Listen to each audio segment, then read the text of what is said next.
अस्सलामुअलैकुम दोस्तों, आज हम जानेंगे हजरत इमाम हुसैन की जिंदगी का खूबियाँ। एक आदमी ने अब्दुल्ला बिन उमर से पूछा, अगर मच्छर का खून किसी आदमी की पोशाक को छू जाए तो क्या स्थिति होगी? अब्दुल्ला बिन उमर ने कहा, यहाँ देखो। यह इराकी एक मच्छर के खून के बारे में पूछताछ करता है।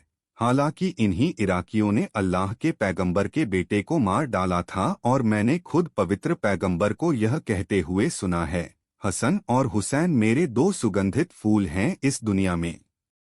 पवित्र पैगंबर ने कहा, हुसैन मुझसे हैं और मैं हुसैन से हूँ। अल्लाह उससे प्यार करता है जो हुसैन से प्यार करता है। हुसैन पैगंबर के बेटे और इमामों के पिता हैं। अनस बिन हर्थ काहिली और उनके पिता, जो पवित्र पैगंबर के साथी थे, कहते हैं कि उन्होंने पवित्र पैगंबर को यह कहते हुए सुना था, मेरा यह बेटा यानी हुसैन इराक के क्षेत्र में एक स्थान पर मार दिया जाएगा। जो कोई भी हो वह उस समय मौजूद है और उसकी सहायता करने की स्थिति में है, उसे उसकी सहायता करनी चाहिए।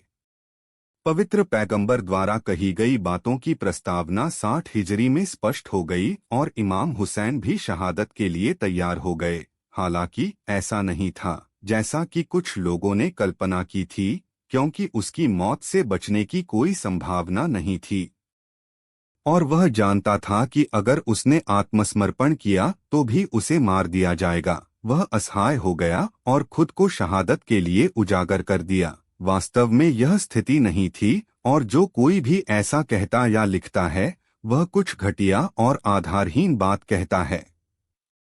यदि ऐसा होता तो इमाम की कार्रवाई का क्या महत्व होता और दुनिया इस पवित्र पुनरुत्थान को इतना महत्व कैसे दे सकती है?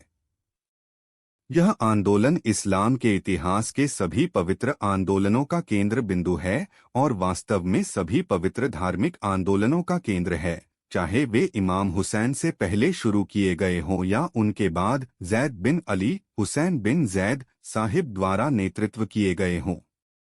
नफ्स किया और उनके भाई इब्राहिम हुसैन शाहिद फुक और अन्य, यह कैसे संभव है कि ऐसे किसी आंदोलन का विश्लेषण ऐसी निराधार व्याख्याओं के साथ किया जाए? सही स्थिति वही है जिसका उल्लेख हमने पहले किया है और कहा है कि 60 हिजरी के अंत में और 61 हिजरी की शुरुआत में इमाम हुसैन को लगा कि इस्लामी समाज आध्यात्मिक और नैतिक पतन के ऐसे स्तर पर पहुंच गया है जिसे सुधारना संभव नहीं है, उत्थान और शहादत के माध्यम से। हालांकि इसका मतलब यह नहीं है कि उनके लिए जीवित रहना संभव नहीं था और इसलिए उन्होंने शहीद होना चुना। तात्पर्य यह है कि उन्हें पवित्र क्रांति के अलावा धर्म और इस्लामी उम्माह के अस्तित्व की कोई संभावना नहीं मिल सकी। उन्होंने निष्कर्ष निकाला कि यदि वह चाहते हैं कि मुस्लिम उम्मा जीवित रहे और दुनिया में एक मुस्लिम उम्मा हो तो उन्हें स्वयं और ज़ैनब उम्मे कुलथुम फातिमा बिंटुल हुसैन और अली बिन हुसैन उन पर शांति हो जैसे उनके प्रियजनों का बलिदान देना होगा, जो इस्लाम की दुनिया के सबसे महान और सबसे शानदार वक्ता थे। उन्हें मुस्लिम राष्ट्र को खतरे से स्थायी रूप से बचाने के लिए इराक और सीरिया के बाजारों में मुस्लिम उम्मा का ध्यान अपनी शर्मनाक स्थिति पर आकर्षित करके इमाम हुसैन के मिशन को जारी रखना चाहिए, मृत्यु और विनाश की, और हुसैन बिन अली से पहले शुरू किए गए पवित्र आंदोलनों को जीवित रखने और मुसलमानों के भविष्य के धार्मिक आंदोलनों के लिए एक सुगम रास्ता खोलने के लिए।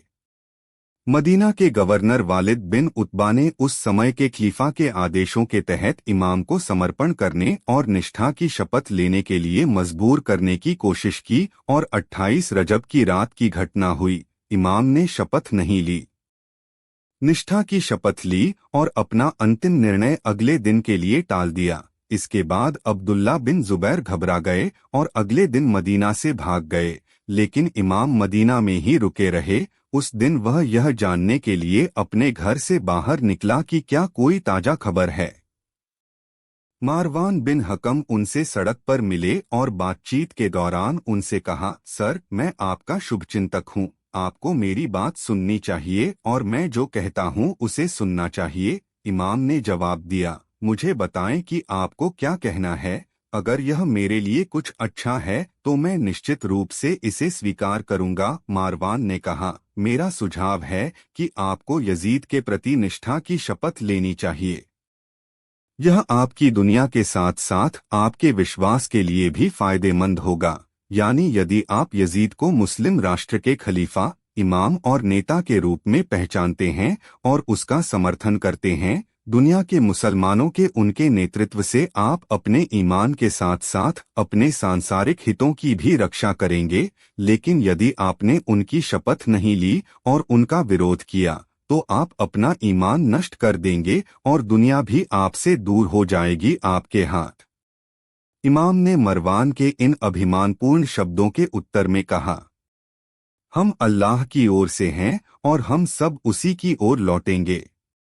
सूरह अल-बकरा। जब हम पर कोई विपत्ति आती है तो यह श्लोक आमतौर पर खुद को या दूसरों को सांत्वना देने के लिए पढ़ा जाता है। जिस विपत्ति के संबंध में इमाम ने खुद को और दूसरों को सांत्वना देने के लिए यह आयत पढ़ी वह मुसलमानों का बौद्धिक पतन था, यानी वे धर्म के सच्चे मार्ग से इस हद तक भटक गए थे कि मारवान को यह कहने की धृष्टता हुई कि यदि हुसैन बिन अली ने यजीद के प्रति निष्ठा की शपथ लेने से उसका विश्वास और साथ ही उसके सांसारिक हित सुरक्षित रहेंगे, लेकिन अन्यथा वे दोनों खतरे में पड़ जाएंगे। तब इमाम ने कहा, अगर मुस्लिम उम्माह के मामलों ने वास्तव में ऐसा मोड़ ले लिया है कि यजीद जैसा व्यक्ति इस्लाम और मुसलमानों का रक्षक और मुस्लिम दुनिया का शासक और पवित्र पैगंबर का उत्तराधिकारी बनने जा रहा है, तो एक कहना चाहिए, अल्लाह इस्लाम को बचाए, क्योंकि मैंने खुद अल्लाह के पैगंबर को यह कहते हुए सुना है कि अबू सुफियान के परिवार के लिए खिलाफत गैरकानूनी है। इसके बाद इमाम और मारवान के बीच चर्चा लंबी हो गई और अंततः गुस्से की हालत में मारवान इमाम से अलग हो गया।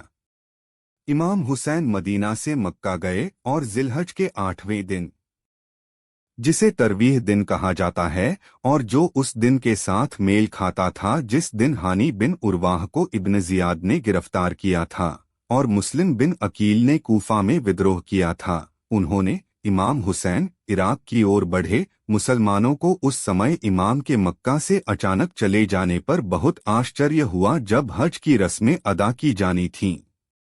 फ्रांसदाक, एक कवि जिनका नाम इस्लाम के इतिहास में प्रसिद्ध है, कहते हैं, 60 हिजरी में मैं अपनी माँ को हज कराने के लिए मक्का ले गया। जब मैं अभयारण्य के परिसर में पहुंचा और अपनी माँ के ऊंट को चला रहा था तो मैंने हुसैन बिन को देखा। अली, वह हथियारों से लैस था और मक्का से बाहर जा रहा था।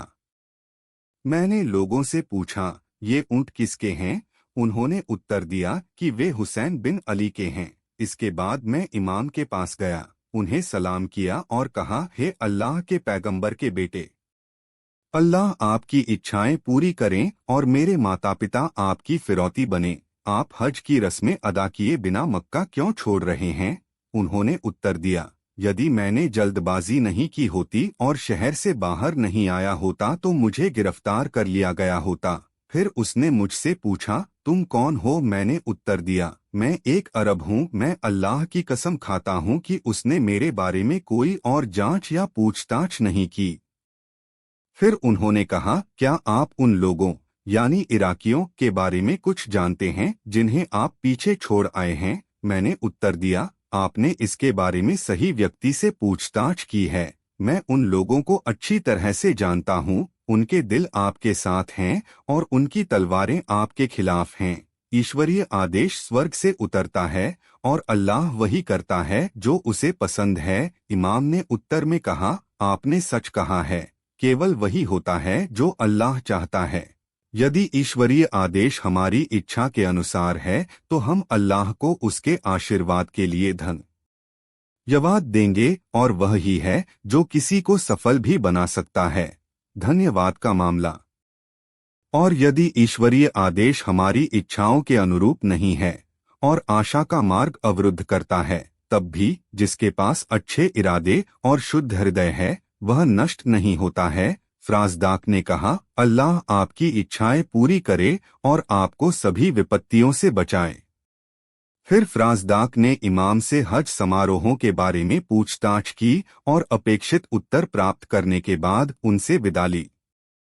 पवित्र इमाम ने फराजदाक से जो कहा उस पर बहुत सावधानी से विचार करने की आवश्यकता है। इमाम के कहने का मतलब यह था, मैं उन लोगों में से नहीं हूँ जिनके पास कोई लक्ष्य है और उसे हासिल करने का प्रयास करते हैं, लेकिन सफलता मिल भी सकती है और नहीं भी। मेरे सामने एक निर्धारित उद्देश्य है और परिस्थितियां चाहे जो भी हों, जीत चाहे किसी की भी हो या हार की, मैं उस लक्ष्य को प्राप्त कर ही रहूंगा। धन प्राप्ति के लिए व्यक्ति कड़ी मेहनत कर सकता है, कोई अन्य व्यक्ति उच्च पद पाने का प्रयास कर सकता है।